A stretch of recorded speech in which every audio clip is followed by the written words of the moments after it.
Нема да има селективна правда и недопирливи, а украденото ќе се врати на народот, порача премиерот Мицкоски на конститутивната седница на Националниот совет за финансиски истраги и конфискација на незаконски стекнат имот. Во моментот, повеќе од 50 предмети за висока корупција се во постапка, случаи кои со години биле заткриени, одложувани или игнорирани. Но ова не е крај, туку почеток.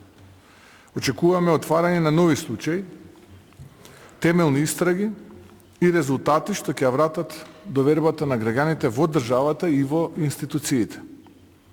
Јасно и гласно сакам да порачам, нема селективна правда, нема заштитени, нема недопирливи.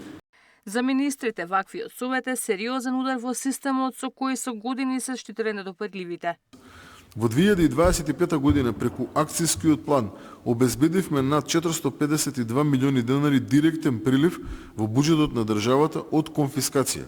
Ова е доказ дека системот функционира, но и потсетник дека мора да го унапредуваме за да обезбедиме уште поголемо влијание. Нашата цел е функционална правна рамка што овозможува брзи, координирани истраги кои даваат резултати во согласност со европските стандарди и обврските од реформската агенда. Евроамбасадорот Рокас ја поздрави заложбата на владата која значи чекор понапред во евроинтеграциите. Според него најефективниот начин да се победи криминалот не е само затворот, туку одземањето на финансиските средства.